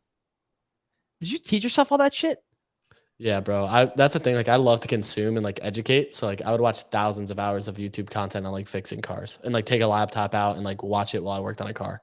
And like sneakers was the same way. I would watch other people on like social media flip shoes and figure out like what the most hype mint or like and not I say mint, but like what the most hype drop was going to be. Would camp out. Would go to like conventions for it and like just work with other people. So that was like the big thing. Did you did you have, because I feel like the entrepreneurial life can be lonely growing up, did you put that ahead of like friendships? Were you still able to make meaningful relationships in that age range, or? Yeah, bro. So for me, it's like all my friends like know it too. Is like I always just randomly check in on friends, and it's the one thing I've always been really good about. Is like I can always take like you're on your phone anyway. It's pretty easy to send like a text message in a few minutes, and I've always been that Mhm. person to like be personable and like check in on people and like respond and try to at least keep like a focus on that. So I definitely like maintain that forever, and still do. Like I'll still reach out to some friends I haven't heard from in like a month and just check in on them just to like see their name, and it's or like if something will like remind me of them or like random stuff that I'm like, oh, this happened with this person, like, and I'll fire off a text message just to see how Yeah. they're doing. But yeah, that's always been like just kind of the way, and I think it stems from like my multitasking personality. You know what I mean? Like I Yeah. multitask like crazy, so it's part of that that I guess helps. How quickly did you jump on like the social media train? Because I think I found Instagram like 2015, 2016, something like that. And I had already, I know for a fact for me in the gym world, I'm very glad it took me a few years before I found Instagram and started comparing myself to Matt Ogus and all these people with 200 abs on their body. I remember like back before social media, whoever was the biggest in your gym was the biggest in the world because there was nothing else to like, there was nowhere else to draw inspiration from. Did you join the social media train early? Nah, bro. Not at all. Like I actually like I hate social media. As funny as it sounds. Like I don't have an Instagram. I deleted it like probably a year and a half ago. Cause like I Wow. would just find myself doom scrolling. And I was like, if I'm gonna be on Yeah. social media, I want it to be productive. Never Mhm. downloaded TikTok ever. Like I have a Yeah. page for the Easy Eats brand, but it's like I just send it to a guy to upload because like I refuse to go onto it because I know my personality the best where I'll just end up Yeah. doom scrolling forever. So I try to stay away from it. YouTube's like my vice. Like, dude, I watch true crime YouTube and like all that other stuff. I'm glad I haven't gotten deep into like reaction videos because I know I'd lose myself watching a million of those. But like true crime is the thing. I love true crime. So like I'll watch like coffee house crimes in the morning. Like that's sometimes how I start my morning. I'll walk the dog. 7:30 will hit. I'll have 20 minutes before the show. I'll throw on coffee house crimes, a brand new episode, and Let's listen to some go. absurd crime story. And like crime junkies. I love that podcast. But it's like I think it's my love for education that's led to me to not want to hyper focus on like social media and rather like use that time as productively as I can. Dude, who do you think would be the number one Web3 reaction channel? Would it be Thread Guy? Oh yeah, 1000%. Thread guy would have the best. Bro, thinking about that, Thread guy would have the best reaction channel ever, It bro. would, Thread man. guy The would dude is crush. so funny. Oh my, and his reactions would be absolutely fucking gold. I think Shill and Villain would have an absolutely hilarious one too, because he would just You like would. belittle whatever he'd be watching. His would be gold. Like I love Alex. I think his shit would be so funny. I'm trying to think who else. I feel like it'd be a sleeper, like someone that's like brand new, that's just mad funny, Hmm. would have a really good reaction channel. Someone that like neither of us would really expect. Yeah. Yeah. Oh man, that is interesting. I'm trying to think I like bet who, Wob would have a really good one, but he's pretty big now. yeah. I bet Wob's reactions would be hilarious because he's just a funny guy. Like I've met him a few times, and every time he just makes me laugh so hard. Anyone else surprise you with how funny they are in spaces? Because that happens to me all the time. I'll look at someone, you know, when you like prejudge someone low key, but you forget about it right after, but you prejudge someone based on what they look like on their profile picture, and then they turn their mic on and start talking, and you're either very impressed, or you're like, wow, what a surprise, or you're like, damn.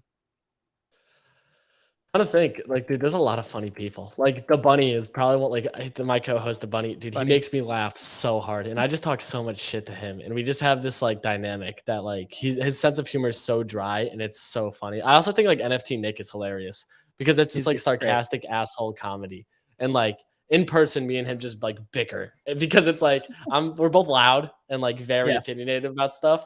And I'm definitely like I have like the Northeast Boston attitude where like I'll just like cuss and like have a sailor mouth, and he like is an older person, so like he kind of takes it personal sometimes, and I like have to tone it back. So I'm like, oh dude, my bad. Like I didn't actually mean it. Like I didn't mean it. You got Nifty Nick crying in the corner. Oh no.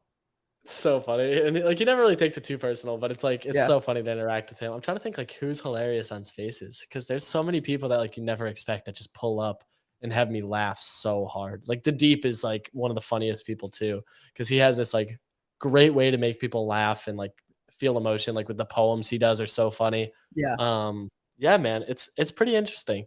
There's a Yo, lot of people. who would be like your, or not who? What would be your, if you were getting paid, if you were just getting airdropped 5 million bonk a day kind of thing, and you're good. Even maybe you're not tied to Nifty. Say it's just you, but you've got a ton, you're VC backed or something, and they're like, all right, we just like you as a content creator. You're gonna get views because whatever. What kind of would you do streaming content? Would you do Twitch stream? Would you do exactly what you're doing now? Like, would you change anything? Exactly what I'm doing now. I would travel more and do more IRL content. That's the thing that I would do. I love the IRL content. I love street interviews. The reactions you get from people are just so funny, man. Like the people that are like, look at you, like, I can't believe that you bought like a squiggle for $4 million and just like shun you is so funny. Like to me, that's the funniest thing. How do you get up the fucking courage to walk up to people, bro? I could not. I mean, I could maybe if I was with you or someone who's like down to do it, like Andres. But dude, that guy, I just can't imagine walking to a random person and asking him a question. Oh, I you'd know be that so I know the answer surprised. to. Like you'd Really? be so surprised. Like people are really chill. Like everyone's like, how do you do that? It's like, dude, just go ask him. You know what I mean? Like, I guess it's like just part of like life for me. It's always just been like, if you don't ask, you don't receive. Like when we went to Disney, 3 people in 2 full days, over 150 people we went up to said no. So like, Really? if you just pull up and you're just like, hey, can I ask you a quick interview question? Do you mind? Mhm. They're like, 100%, let's run it. You know, like unless that person's busy or like on the move, then that's really the only way. You know, like it's interesting because there's this like weird dichotomy where it's like a lot of people won't say no. Mhm. And a lot of them are more excited than you are. Like we asked one person, he said no. And then he goes, wait, is this for a YouTube? And we were like, yeah. And he goes, oh, absolutely. Let's do it. Like the look on his face was like a finger snap because he realized like, Yeah. oh shit, I might make it onto YouTube. This is cool. Do you tell people that you're a YouTuber if you're not like on the street filming? Obviously, do you tell people if they ask you? No. I say Yeah, I me just work neither. for a media company. I'm like, I just do media and news content around the crypto space. Because, bro, people like when you're like, oh, I do YouTube content, they're like, people will be like, what? You Do they know? really still? So, yeah, bro. Some people are still just like, especially when you talk about like crypto and NFTs, they're like, isn't that shit all at zero? Like, how are you paying bills? Like, bro, it's it's so bad, bro. Because like, even like my mom, I'll talk to her and be like, yeah, I'm doing content. When FTX went under, she's like, do you have to get another job? Like, are you okay? Yeah, It's like, yeah. I was that's like, if funny. anything, this is like good. Like, it sounds bad, but like now we have a lot to talk about for the next 3 weeks. That's true. That's a good point. No, when some people ask me, every now and then I have to gauge the conversation because usually it's a follow up. But I've gotten way less. Like I feel like there's way less stigma. I feel like everyone wants to be in content now, so it's a bit different depending on who you're talking to. My problem is when they ask the follow up of like, what do you make videos about? That's when I hit like the, oh fuck, well I don't want to talk about NFTs or crypto because then I know they're gonna be like, oh man, I'm sorry. And I'm like, well, that's not exactly how it works. Like, it's not like, Solana's price or like Cardano's price or Ethereum's price like affects my content. Like nothing really changes there. No, bro. If anything, like the price going down like helps because now I can talk about all this shit or like undervalued things and like, you know what I mean? Like there's ways to spin negative content. When everything's going up, it's like there's like this weird balance. I think the most boring situation is when stuff's like in the middle, when like Yeah. nothing's moving and crypto's flat. And then you're like pulling at straws to figure out what to talk about. Yeah, I got a question about you too. This just popped in my head. Why do you think it is? Because I've noticed this not just on Twitter Spaces, not just in crypto NFT land, but everywhere, including TikTok lives, especially I've seen the most, where you pop up a green screen of you with some kind of big statement, like I don't know, Solana NFTs are better than Polygon NFTs, something like that, where you're going to get controversy, argument on purpose. But at the end of the day, it's still about a bunch of people in the live stream participating in this discussion live. And it's something different that I've never really seen. It feels like we're headed toward a world where live streaming in some version, whether it's spaces or video format, is the future. Do you know why it's shifted from where it used to be YouTuber talks to audience? Now it's content creator speaks with audience in a discussion format. Like it's way different, Participation, man. People want to be included. Like that's the big thing. Like when you bring people into stuff and they have this level of involvement, the likelihood of them coming back is much higher. Like if I watch something and I post it in the chat and you respond to it, there's a higher chance I join the next day and post again to see if you'll respond and actually engage and interact. And with those lives, it's like this sense of like participation, if that makes sense. Yeah. True. Good point. Good point. Okay, well, we've got a few minutes left, so I want to jump through some of the rapid fire questions. Also, I didn't forget about the giveaway. So people, if you're in the Twitter Spaces, just hit that bottom right icon, retweet the space. I'm 99.999% sure it's recorded. There's a small chance it's not, but I'm pretty sure it is. So make sure you hit that retweet button. Recorded. We're good. Okay, perfect. I'm going to run through the retweets, and I'll choose one of those people to win a Nifty Portal NFT because I want a Nifty Portal NFT. And if you hold one, just so you don't forget, you do get whitelist onto Easy's NFT project. I'm fucking excited about that. So yeah, make sure you hit the retweet button. I'll pick the winners in a couple minutes here. But I want to fly through some rapid fire questions. They're going to go all over the place. Honestly, the podcast has been all over. That's my favorite kind when I can pull and prod and we'll talk about something and it bounces over here. It's like the best thing ever. So here's my first question, because this is something that comes up a lot because I feel like as a content creator, but also as a person, I have a lot of anxiety just in general. I feel like my attention is always split in 100 different ways. When I go for a walk, I feel like I still think about some of the same things, but it's in a much more like appreciative mindset. Like I love it. I love the city. So I walk around. I live in Seattle. So I walk around the city. The second I open my door, I'm greeted by all these big buildings and I fucking love it, Easy, so much. Like the second I walk out my door, I literally smile because I'm like, yes, I forgot I live in the city and I'm not locked in my Seattle's apartment. my favorite city in the country. Let's fucking go. Let's fucking go. I did a road trip right after about? college. Just real quick. I did a road trip after college and drove around the whole country with like my best friend. And we stopped in Seattle. We ended up like extending 2 days just to like kick it in Seattle because we loved it. Like it was just so calm. And I'm a huge coffee guy. I love coffee. So like there's so many small shops with banging coffee and like the vibes up there are awesome. It's just people say it rains a lot, but like living in Boston, like it rains just as much. So like it wasn't anything different. It was just like much like friendlier people, slower pace, which I loved. And it wasn't like an overbearing city like in New York. Hold on. Did you just say after college, a little while after, you jumped in a car and traveled around the country? The day college ended, I had like a small gap before I moved into my new apartment. And we spent 3 weeks driving all the way from Boston to Seattle, all the way down the Pacific coast, back to DC, and then up. It was sick. All right, fam, we're going to have to close this because I need to call the FBI because I did literally the exact same thing. But mine's a bit longer. So my Joyage NFT art photography pieces, those are, I took all those I called it the Joyage, but like I did it during this trip where I traveled and living in my car doing travel photography for 6 months. And I did it after college, basically before this. And I stopped in Seattle because I was like, this is the one. Like I literally went to Olympic National Park a couple hours away, was like, just couldn't believe how beautiful it was. I always knew I wanted to live in the city again. So I was like, well, I guess it's going to have to be Seattle. Easy. When Seattle moved, dude, we're building out the NFT land here right now.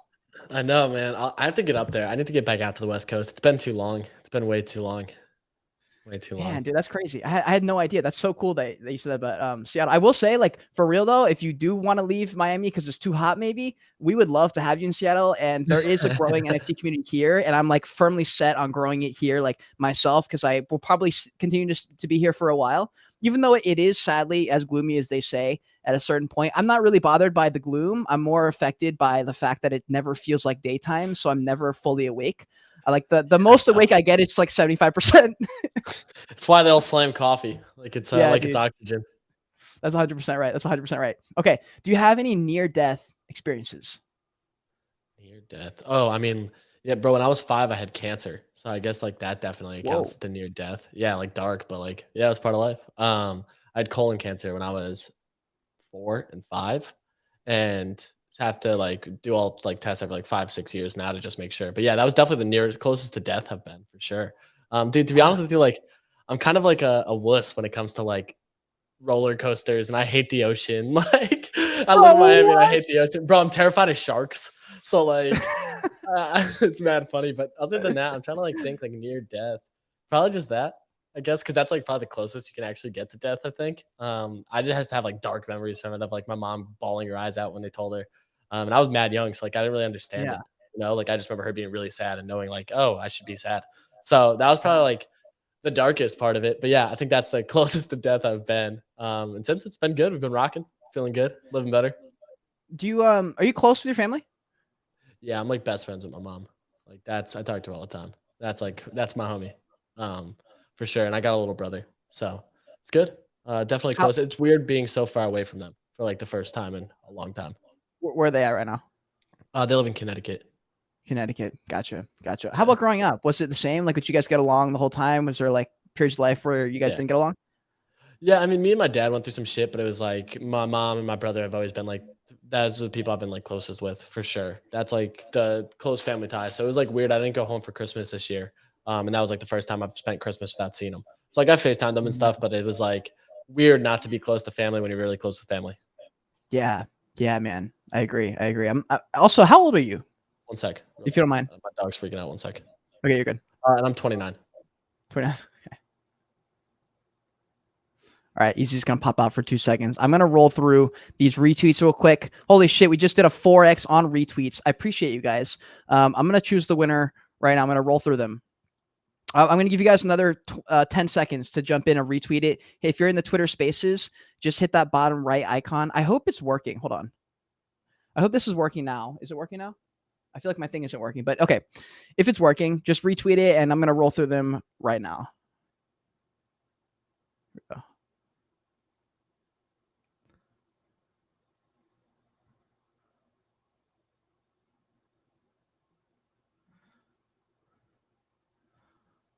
All right. Yo, you guys, you all good over there? My She fault. okay? One sec. Yeah, he's good. Just one sec. My bad. Yeah, no, you're good. You're good. Take your time. Appreciate you guys. Appreciate you guys. Okay. Drum roll. Drum roll. Ba-dum. Winner. PS dash crypto. That oh shit, that's Patrick. Yo, Patrick, that investor, that underscore investor, you are the winner of the Nifty Portal NFT. That means if you hold it, you don't have to hold it. I'm not gonna tell you have to. But if you want to hold it, you do get whitelist into Easy's project. And also, dude, the Nifty Portal might be going to the moon forever. So we'll see what happens. My I see. bad. Oh, you're in the YouTube stream. Hey, what's up, dude? So I just chose Sorry, the bro. winner. We have a YouTube person in the chat who actually won just by total luck. I went through the retweets. We got that investor, Patrick, who is the winner. So you be joining the Nifty Portal fam. And if he holds potentially Easy Bodega's NFT project, it's going to be fucking lit. It's going to be fucking lit. So congratulations, that investor. We appreciate you, bro. Appreciate you. Are you good to go over there? Yeah. Yeah. Sorry about that. All right, no, you're good, dude. You're good. So, Patrick, I'll shoot you a DM after. Appreciate you, bro. Okay, couple last questions. We're gonna fire them off. Here we go. Also, guys, if you have a rapid fire question you want to drop in that bottom right message corner, or from YouTube stream, drop in the chat. This is a question I'm actually really interested in because I feel like I've seen you in hoodies more than anything else. Do you have any tattoos? You got like a full sleeve or something, low key? My ribs are completely done, and then I got one day at a time tattooed above my knee. Get the fuck out of here. Yeah, my ribs are completely done. My whole like left side of my ribs are completely tatted. Man, I don't know if I believe that. You're serious? You got your whole Swear to God. ribs? Yeah, I'll show you. I'll show you Damn. after the stream. Yeah. That's wild. That was the Okay. first one I got when I was 17 and 18. I got them done. And the tattoo artist I got it done was like, "Are you sure you want to do your ribs for your first tattoo?" I was like, "Yeah, let's fucking send it." Wow. Wow. That's fucking impressive, fam. I don't know if I could do that kind of pain. I've got one. I got a big one on my shoulder right here. It's like a half sleeve. Mhm. And when I got it, I remember my mom's Japanese, so like she was not having that shit. Like that is not funny to her at all because it's like a huge, like a big deal, not even as a joke in Japan. So she was like horrified for her safety, which I didn't realize. I probably wouldn't have gotten it at that time because Japanese people don't mess around with that. Like she was Oh worried that wow. they would disown her, and I was like, yo, fuck me. Like I'm 19 and my mom's like crying, and I was like, fuck, dude, like are you kidding me? Like And you why didn't I can't think just about take it this? off. Like you can't Yeah. just scrub it off. The game It was over. so bad, dude. And I called my dad and I was like, yo, I got a tattoo. And he already like doesn't love the idea as well. But I told him first because I knew my mom would freak out. And I was like, yeah, I got my entire back done. And he was like, what? Are you fucking kidding me? Like, you're not supposed to lie. He like freaks out. Like, no, I'm just kidding. I'm just kidding. It's just a small one on my arm. And he Oh was my like, oh, thank God. god. Hacked the system. Okay. Do you have a favorite alcohol? You drink it all? Yeah, Hennessy. I love cognac. Interesting. Straight, neat, or you drink it Yeah, with like a mixed straight. drink or what? Nah, any all the above, but I'll drink it straight. Nice room temperature. That's my go-to. Damn.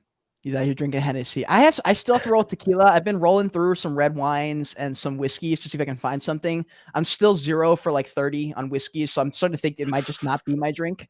I'm I can sad start it. because I remember when I was a kid, I always wanted to find a bottle of scotch because I saw rich people doing it, and I just don't think that day's ever How gonna old are come. you? I'm 24. Oh, okay. Okay. So I got a couple of years on you. Yeah. Okay, so that's your favorite alcohol.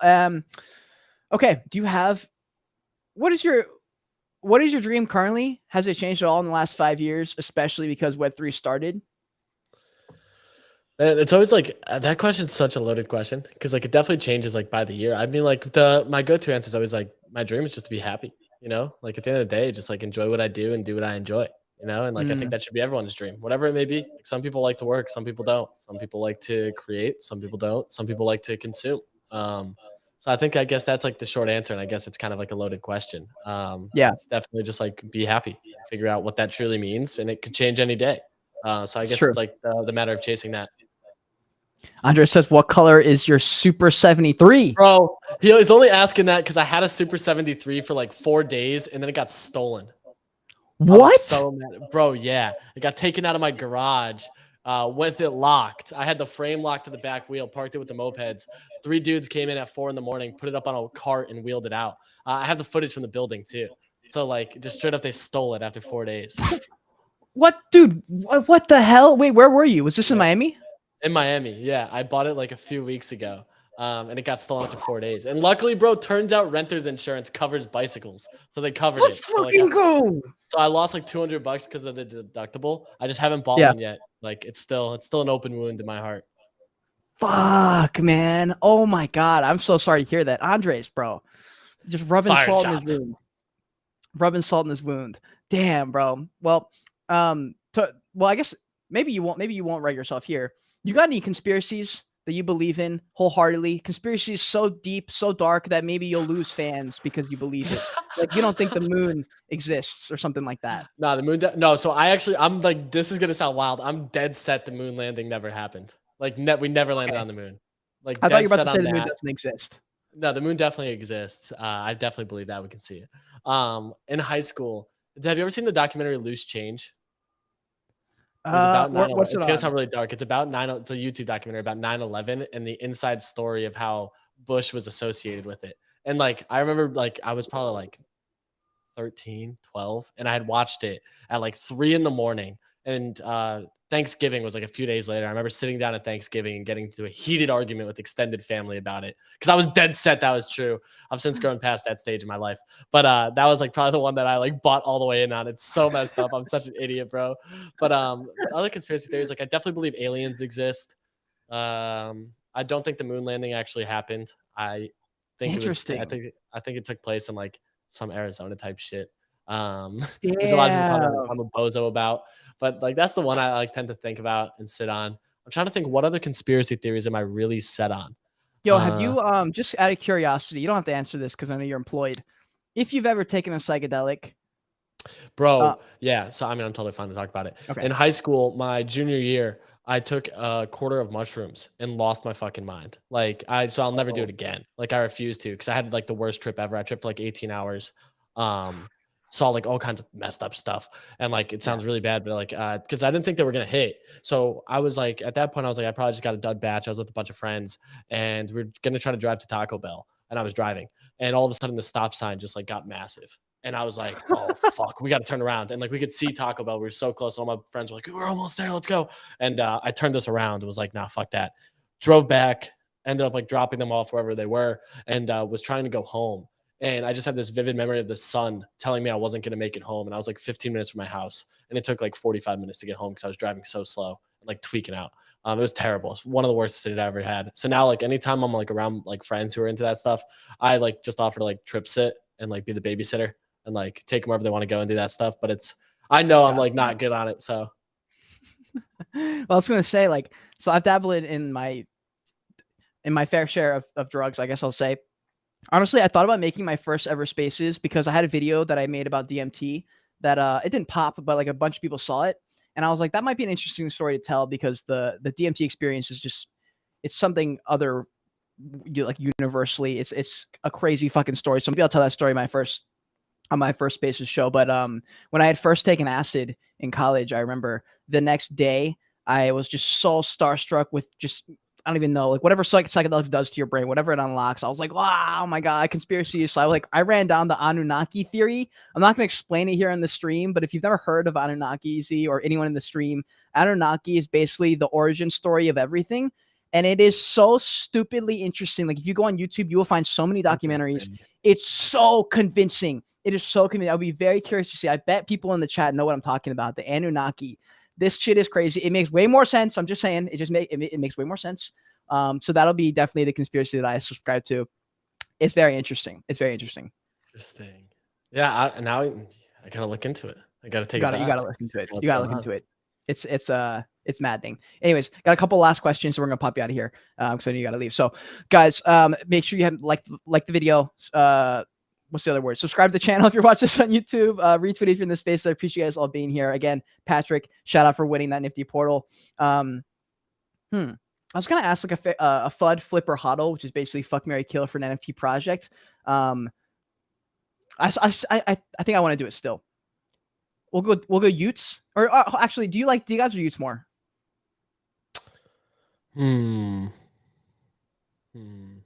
D-Gods. D-Gods. Okay. So we have three options. You got fuck, marry, kill, but it's gonna be NFT edition. It's gonna be FUD, flip, or hodl. So we got a D-God in there. We got a mutant ape in there. Okay. And I'm kind of stuck between a doodle and maybe like a clone X. I mean, I'm gonna flip the doodle because I don't like doodles. Damn, what were the options? What was it again? It was the FUD. It's doodles, mutant apes, and D-Gods. And the options are flip, hodl, and flip, hodl, and FUD. Oh, so FUD doodles, flip to clone X, hodl to D-God. Okay. Do you think it'd be possible for a project that's that big to be able to deliver value when by not selling? Like I think that's kind of hard for me to come to terms with these projects. Like the only way to get value sometimes is to sell the asset, but that cuts your membership to the club. You know, do you think D-Gods will be one of those that you're able to benefit from other than membership, other than the community, or you think that's like the main bit there that keeps people holding it? Yeah, I think it's the community, to be honest. I think that's a big part of it. It's a lot of people are really excited about being part of that. They're really excited to buy in the Frank, really excited to kind of dive into all that. So I think that's the big thing for me is like, I think that they actually trend higher on ETH is like what I'm excited about. Gotcha. Makes total sense. Well, listen, dude, I appreciate you spending your time with me. This was fun as fuck. I would love to have you back on. I'll probably see you in the Spaces scene soon. I'm going to try and make it to when your show's live at 5 a.m. So next time I stay up all night, I'll shoot you a message and tell you I'll be there. You got to get some sleep, bro. Got to get some sleep. Hell yeah, man. Guys, again, if you're in the chat, if you're in the Twitter Spaces, I appreciate you. I still don't know what I'm doing with Spaces. I'm going to learn. I feel like running in other people's Spaces is a lot easier than running your own show. So again, easy props to you and all the guys in Nifty Portal for maintaining that freaking daily show. Like, I don't know how you do a daily show, but props to you guys for doing that, man. Hey, we just getting started. Thanks for having me on, my friend. It's been Yeah, amazing. So appreciate you. 100%. Guys, until next time, continue on your Joyage, continue to learn, and be grateful you're alive watching this video. Bye. Is it going to go? Is it going to go? Wait. Oh, Jesus. Hold on. Oh, it's not even going to play.